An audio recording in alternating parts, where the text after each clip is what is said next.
దేవునికి స్తోత్రం కలుగుగాక. ప్రార్థించుకుని వాక్య భాగాలు ప్రవేశిద్దాం.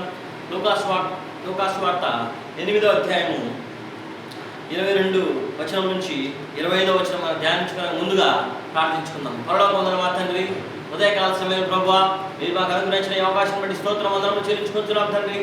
ప్రభువా, మీ వాక్య భాగంలో ప్రవేశించిన పరిశుద్ధాత్మ శక్తి ద్వారా మమ్మల్ని నడిపించండి. మీరు కలువరి శిలువలో కాసిన ధారల ద్వారా పాపక్షమాపణ కలుగుతుందని సకల ప్రపంచానికి ప్రకటించుటకు, మీ యందు విశ్వాసం ఉంచితే రక్షింపబడతారని సకల ప్రపంచానికి తెలియజేయడం కృప చూపి నడిపించి సహాయం చేయమని యేసు క్రీస్తు ప్రభు పరిశుద్ధ నామమున ప్రార్థించున్నాము తండ్రి. ఆమేన్. ప్రియమైనటువంటి దేవుని బిడ్డలారా, పరిశుద్ధ గ్రంథం నుంచి లూకాసు వార్త 8వ అధ్యాయం 22వ వచనం నుంచి చదువుకుందాం. 25వ వచనం వరకు. మరి ఒక్క నాడు ఆయన తన శిష్యులతో కూడా ఒక దోణి ఎక్కి సరస్సు అందరికి పోదమని వారితో చెప్పగా, వారు ఆ దోణిని తోసి బయలుదేరి వారు వెలుచుడుగా ఆయన నిద్రించున్నాను. అందులో గాలి వాన సరస్సు మీదకి వచ్చి దోణి నీళ్ళతో నిండినందున వారు అపాయకరమైన స్థితిలో ఉన్నది.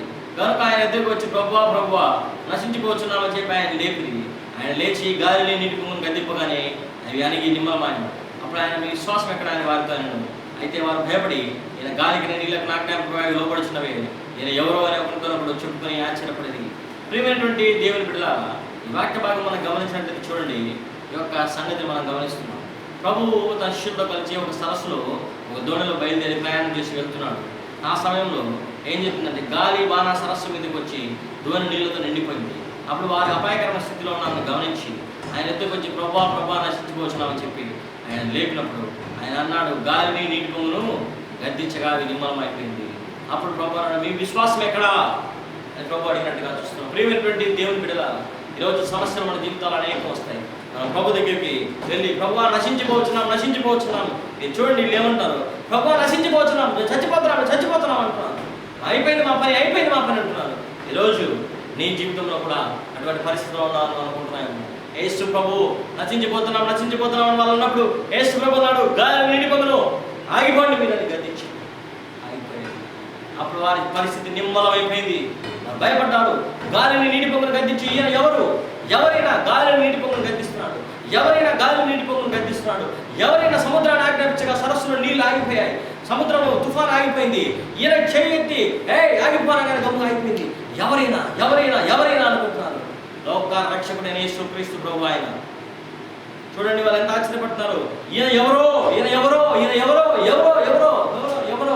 యేసు ప్రభు ఎవరో కాదు, లోక రక్షకుడు.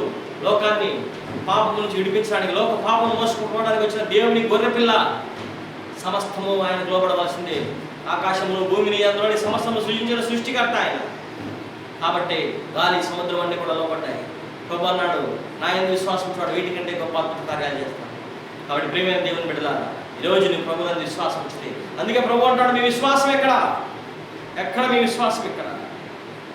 చూడండి 25వ వచనం. ఆయన, మీ విశ్వాసం ఎక్కడ అని వారిని ప్రశ్నించాడు. ఈరోజు నీ పరిస్థితుల్లో నీ విశ్వాసం ఉందా? నీ లేకపోతే నీ యేసు ప్రభువుని నీ హృదయానికి ఆహ్వానించు. ఆయన వచ్చి నీ పరిస్థితిని సరిచేస్తాడు. నీ జీవితంలో తుఫాను లాంటి పరిస్థితి వచ్చినా ఆయన ఆగిపో, తుఫాను ఆగిపోతుంది. అప్పులున్నాయి, తీర్చేస్తాడు. వ్యాధులున్నాయి, స్వస్థపరుస్తాడు. కష్టం ఉంది, తీరుస్తాడు. నష్టం ఉంది, తీరుస్తాడు. ఎటువంటి పరిస్థితి తీరుస్తాడు. నీ పాపం నుంచి, శాపం నుంచి నిన్ను పట్టుకుని పైకి లేవదీస్తాడు, నిన్ను విడిపిస్తాడు. యేసు క్రీస్తు ప్రభు ఈ లోకంలో నీకు విజయం అనుగ్రహిస్తాడు. ఎందుకంటే సర్వాన్ని సృజించిన సృష్టికర్త నీ పాప నిమిత్తం, నా పాప నిమిత్తము కల్వరి శిలువలో రక్తం చిందించిన రక్షకుడు యేసు క్రీస్తు ప్రభు. ప్రియ సహోదరుడా, సహోదరి, అన్నా, చెల్లి, అక్క, తమ్ముడు, ఈరోజు యేసు క్రీస్తు ప్రభు నువ్వు అంగీకరిస్తున్నావా? ఈరోజు యేసు క్రీస్తు ప్రభు నువ్వు తెలుసుకున్నావా? యేసు క్రీస్తు ప్రభును నీ హృదయంలోనికి నువ్వు ఆహ్వానించావా? ఈరోజు ఇదే రక్షణ దినం, ఇదే అనుకూలమైన సమయం. యేసు ప్రభుని హృదయంలోనికి ఆహ్వానించు. యేసు ప్రభుని హృదయంలోనికి ఆహ్వానించినట్టయితే యేసు ప్రభు నిన్ను రక్షిస్తాడు. ఆయన తన రక్తంతో నిన్ను కడుగుతాడు, నిన్ను పవిత్రపరుస్తాడు, నిన్ను పరిశుద్ధపరుస్తాడు, నిన్ను తన బిడ్డగా చేసుకుంటాడు. ఇదే రక్షణ స్వార్థ. యేసు ప్రభు ఈ లోకానికి వచ్చి నీ పాప నిమిత్తము, నా పాప నిమిత్తము కల్వరి శిలువలో రక్తం చిందించి ప్రాణం పెట్టి తిరిగి లేవడమే నీకు నాకు కలిగిన గొప్ప రక్షణ అవకాశం. ఆ రక్షణను పొందుకోవాలంటే యేసు ప్రభును నీ హృదయంలో విశ్వసించాలి. యేసు ప్రభు నీ హృదయంలో విశ్వసించి దేవుడు మృతుల్లో నుండి ఆయన లేపాడని నువ్వు నమ్మి విశ్వసిస్తే నువ్వు నీతిమంతులుగా తీర్చబడతావు, నోటితో ఒప్పుకుంటే రక్షింపబడతావు అని ప్రభు వాక్యం స్పష్టంగా సెలవిస్తుంది. సహోదరుడా, సహోదరి, అన్న, చెల్లి, అక్క, తమ్ముడు, ఈ దినాన్ని వదులుకోవద్దు. ఈ దినాన్ని వదులుకోవద్దు. యేసు ప్రభు కోసం నీ జీవితాన్ని సమర్పించు. యేసు ప్రభుకి నీ జీవితాన్ని సమర్పిస్తే యేసు ప్రభు నిన్ను సమస్త జ్ఞానం ఇచ్చిన దేవుని జ్ఞానం హృదయంలోకి వస్తుంది. అప్పుడు ఆయన నిన్ను సమస్తమైన మార్గంలో నిన్ను నడిపిస్తాడు. యేసు ప్రభు మార్గం నడిపిస్తాడు. అప్పుడు యేసు ప్రభు సెలవిచ్చిన రీతిగా నేనే మార్గము, సత్యము, జీవము, నా ద్వారా తప్ప తండ్రి ఎదుగు ఎవడు కూడా రాడు అని ప్రభు సెలవిచ్చిన వాక్యము నెరవేరి తీరుతుంది. సహోదరుడా, సహోదరుని జీవితంలో యేసు ప్రభు మార్గంలో పయనిస్తావు. ఆయన శాంతి మార్గంలో, ప్రయాసపడి భారం మోసుకునే మార్గంలో కాకుండా ఆయన తేలికైన మార్గంలో నిన్ను జయం వైపు నడిపిస్తాడు. ఈరోజు మనం గమనించినట్లయితే నీ జీవితంలో ఎంతటి కష్టాన్నైనా ప్రభు తీరుస్తాడు. తుఫానులు గద్దించిన దేవుడు, చనిపోయిన లాజరును లేపిన దేవుడు, 12 సంవత్సరాల రక్తస్రావం కలిగిన స్త్రీని బాగు చేసిన దేవుడు, యాయీయుడు ప్రధాన సమాజంలో అధికార కుమార్తెను చావు నుంచి లేపిన దేవుడు ఈరోజు నిన్ను నన్ను ఎంతో నిశ్చయంగా ఆయన బ్రతికింపగలడు. కుష్ఠరోగులు శుద్ధి చేసిన దేవుడు, అనేక సంవత్సరాలు బెతస్తా కోనే దగ్గర 30 సంవత్సరాల పైన పడిపోయినటువంటి వ్యక్తిని బాగు చేసి లేపి పంపించిన దేవుడు, పక్షవాయువు గల వారిని మాంసముతో సహా ఇంటిలోనికి దింపినప్పుడు స్వస్థపరిచిన దేవుడు నిన్ను కూడా స్వస్థపరుస్తాడు.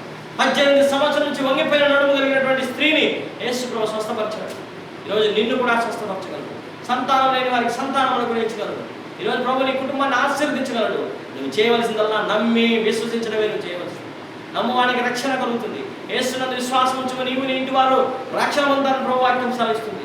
సహోదరుడా, సహోదరి, అన్న, చెల్లి, అక్క, తమ్ముడు, ఈరోజు యేసు ప్రభువుని విశ్వాసం ఉంచుతున్నావా? యేసు ప్రభువుని సొంత రక్షణగా అంగీకరించగలవా? యేసు ప్రభువును నీవు నీ హృదయంలో చేర్చుకునే హృదయం నీకుంటే యేసు ప్రభు నీ హృదయంలో ఆహ్వానించు. ప్రకటన గ్రంథం 3:20 వాక్యం సెలవిస్తుంది. ఇదిగో నేను ద్వారంలో తెలియబడి తలుపు తట్టుచున్నాను. ఎవడైనా నా స్వరం విని తలుపు తీసినట్లా నేను లోపలికి వచ్చి నాతో కూడా నేను అతనితో కలిసి భోజనం చేస్తాను ప్రభు వాక్యం సెలవిస్తుంది. ఈరోజు రాజ్యం మీదకి రాజ్యము, జనం మీదకి జనములు, కరువులు, భూకంపాలు కలుగుతున్నాయి. మరణం అందరికి సంప్రాప్తం అయిపోతుంది. కాబట్టి నిన్న ఉన్నవారు ఈరోజు లేరు, ఈరోజు ఉన్నవారు రేపు ఉండరు. ఎవరికి ఏ పరిస్థితి కలుగుతుందో తెలియదు. ప్రకటన గ్రంథం 16:16 యేసు ప్రభు అన్నాడు, ఇదిగో నేను దొంగవలే వచ్చున్నాను. కాబట్టి జాగ్రత్తగా ఉండండి నేను వాక్యం సెలవిస్తుంది. సహోదరుడా, సహోదరి, అన్న, చెల్లి, అక్క, తమ్ముడు, దుర్దినములు రాకముందే, ఇటువంటి దినముల మీద నాకు శ్రద్ధ లేదని చెప్పకముందే, తేజస్సునకును సూర్యచంద్ర నక్షత్రములకును చీకటి కమ్మకముందే నీ బాల్య దినమైతే నీ సృష్టికర్తను స్మరణకు తెచ్చుకొని ప్రసంగి గ్రంథం 12:1 రాయడం జరిగింది. ఈరోజు యేసు క్రీస్తు ప్రభుని సొంత రక్షణగా అంగీకరించినట్లయితే, నీవు యేసు ప్రభుని హృదయానికి ఆహ్వానిస్తే యేసు ప్రభు వచ్చి నీ జీవితాన్ని కడిగి పవిత్రపరుస్తాడు. నీ జీవితము మాధుర్యంగా మారుతుంది. నీ జీవితము ఆనందంగా మారుతుంది. ప్రియమైనటువంటి దేవుని బిడ్డ, సహోదరుడా, సహోదరి, అన్న, చెల్లి, అక్క, తమ్ముడు, యేసు ప్రభువును ఈ క్షణం నీ హృదయానికి ఆహ్వానించు. యేసు ప్రభు నా హృదయంలోనికి రా, నీ రక్తంలో కడుగు, పవిత్రపరచని చెప్పినప్పుడు ఆయన ఆశీర్వదిస్తాడు. అప్పుడు నువ్వు తలగా ఉంటావు, తోకగా కాదు. నువ్వు లోపలికి వెళ్ళినప్పుడు దీవింపబడతావు, వెలుపలికి వెళ్ళినప్పుడు దీవింపబడతావు. నీవు అప్పుకి ఇచ్చేవాడిగా ఉంటావు కానీ అప్పు చేయవు. ప్రభు వాక్యం సెలవిస్తుంది. ప్రియ దేవుని బిడ్డ, మన దేవుడు గొప్ప దేవుడు. నీ భారం యెహోవా మీద మోపుమోపుడు ఆయన నీ దేశాన్ని సఫలపరుస్తాడని ప్రభు వాక్యం సెలవిస్తుంది. ప్రియ దేవుని బిడ్డ, నీ సమస్త సమస్యలను యేసు ప్రభువుకు అప్పగించు. నువ్వు యేసు ప్రభు మార్గంలో పయనించు. యేసు ప్రభు చూసుకుంటాడు నీ దారిని. యేసు ప్రభు దారిని సరళపరచువాడు. ఇరుకులో నుంచి విశాలత కలుగజేయవాడు యేసు ప్రభు అని కీర్తన గ్రంథం 4:1 ప్రభు వాక్యం సెలవిస్తుంది. ఇరుకులో విశాలత కలుగజేయవాడు. ప్రకటన ప్రభు వాక్యం సెలవిస్తుంది. మత్తయి సువార్త 7:13-14 జీవమున పో ద్వారం ఇరుకు, ఆ దారి చాలా సముచితము, కానీ మీరు ఆ దారిని కనుగొని వారు కొందరే ప్రభు వాక్యం సెలవిస్తుంది. ఈరోజు నీ జీవమున పో ద్వారాన్ని కనుక్కోవాలి, ఇరుకు ద్వారాన్ని ప్రవేశించాలి. మత్తయి సువార్త 18:3 చిన్న బిడ్డల వలె మార్పు వ్యతిరేకంగా మీ దేవుని రాజ్యంలో ప్రవేశించలేదు ప్రభు వాక్యం సెలవిస్తుంది.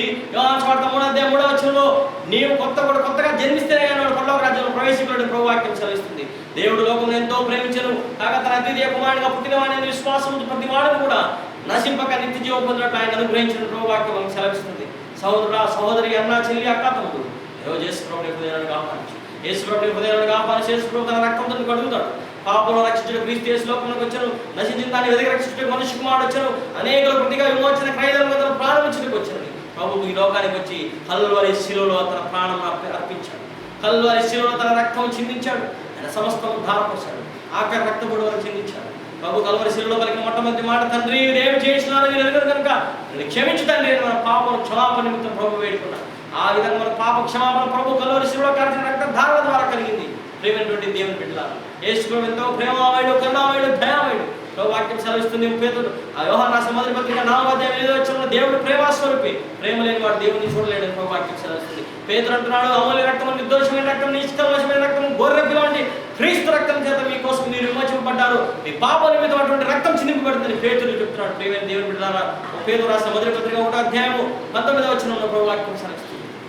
ప్రియ సహోదరుడా, సహోదరి, అన్నా, చెల్లి, అక్క, సిలువను కూర్చున్న వార్త నశించి వారికి పెరిగితనము, రక్షింపబడుతున్న మనకు దేవుని శక్తి. ఈరోజు ఈ పరిస్థితి ఏ విధంగా ఉంది? నువ్వు ఏ విధంగా ఉన్న ప్రభు వాటిని నేను సందర్శిస్తుంది. ఈరోజు యేసు ప్రభువుని అంగీకరించావా? యేసు ప్రభువుని హృదయంలో చేర్చుకున్నావా? లేదా ఇంకొక సమయం కోసం ఎదురు చూస్తున్నావా? సహోదరా, సహోదరి, అన్న, చెల్లి, అక్క, తమ్ముడు, ఈరోజు మరొకసారి అటువంటి అవకాశం నీకు రాదు, మరొకసారి అటువంటి కార్యం నీకు దొరకదు. మరొకసారి నీవు అనుకున్నట్లయితే నీ జీవితము ఏ విధంగా అవుతుందో చూడు. ఈరోజు వాక్య భాగం గమనించిన నీవు, వాక్యం తెలుసుకున్న నీవు యేసు ప్రభుని నీ సొంత రక్షణగా అంగీకరించావా? ఈరోజు యేసు ప్రభు సొంత రక్షణగా అంగీకరించగలవా? నీ జీవితంలో తుఫాను గర్దించువాడు ఆయనే. నీ విశ్వాసం ఎక్కడ? ప్రభు నేను ప్రశ్నించినప్పుడు ఎవరైనా ఉంది నీ విశ్వాసం? యేసు ప్రభు ఉందా?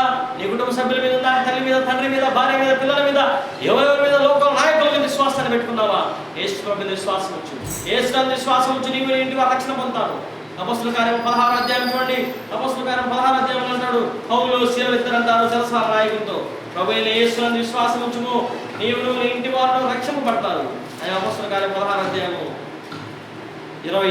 31వ వచనం అంటాడు. అపొస్తలుల కార్యం 16వ అధ్యాయం 31వ వచనంలో ప్రభు అయిన యేసు నందు విశ్వాసం ఉంచుము, నీవు నీ ఇంటి వారు రక్షణ పొందుతారని పౌలు శీల ఇద్దరు కూడా చెరసాల నాయకుడు చెప్తే, చెరసాల నాయకుడు రాత్రికే బాప్తిసం పొంది అతని ఇంటి వారు కూడా రక్షణ పొందారు. అతని విశ్వాసం యేసునందుంది. ఒక చెరసాల నాయకుడి విశ్వాసం యేసునందుంటే నీ విశ్వాసం ఎవరినందుంది? ఈరోజు యేసు ప్రభు నీ హృదయాన్ని కాపాడచ్చు. యేసు ప్రభువా, నా హృదయంలోనికి రా, రక్తంతో నన్ను కడుగు, నన్ను పవిత్రపరచు, నన్ను పరిశుద్ధపరచు, నన్ను ప్రార్థించడం. యేసు ప్రభు నీ జీవితంలోనికి వస్తాడు. నీ జీవితంలో తుఫాను లాంటి సంఘటనలు మారుస్తాడు. తన రక్తంతో కడిగి పవిత్రపరిచి తన బిడ్డగా మారుస్తాడు. నీకు శాశ్వత జీవం ఇస్తాడు.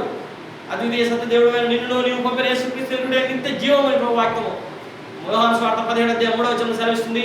యోహాను సువార్త 6వ అధ్యాయం 29వ వచనంలో యేసుక్రీస్తులో విశ్వాసం ఉంచితే దేవుని క్రియ అంటుంది. 6వ అధ్యాయం 40వ వచనంలో యోహాను సువార్తలో యేసుక్రీస్తులో విశ్వాసం ఉంచితే నిత్య జీవం, అదే దేవుని చిత్తమని కూడా ప్రభు వాక్యం సెలవిస్తుంది. ఈరోజు దేవుని చిత్తాన్ని నెరవేర్చడం, నీ జీవితంలో తుఫాను ఆపుకోవడం, దేవుని క్రియ నెరవేర్చడం, నువ్వు చేయవలసిన పని ఒకటే పని, యేసు ప్రభువుని విశ్వాసం ఉంచడం.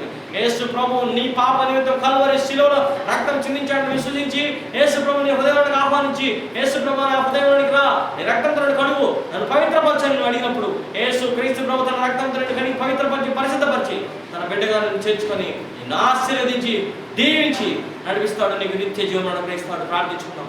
పొందిన మా తండ్రి, చెప్పండి, వాక్యం దీవించి ఆశీర్వదించండి. విన్న హృదయాలను ఫలింపజేయండి. ఈ స్వార్థ సకల దేశంలో ప్రకటింపడానికి సహాయం చేయమని ప్రార్థిస్తున్నాం. ఈ రక్షణ సువార్త కల్వరి శిలువలో మీరు చిందించిన రక్తధారల ద్వారా పాప క్షమాపణ కలుగుతుందని సర్వ మానవాళికి ప్రకటించటకు, యేసుక్రీస్తులో విశ్వాసం ఉంచే వారికి రక్షణ కలుగుతుందని ప్రకటించటకు ప్రభు చూపి నడిపించి సహాయం చేయమని యేసు క్రీస్తు ప్రభు పరిశుద్ధ నామమున ప్రార్థించుచున్నాము తండ్రి. ఆమేన్.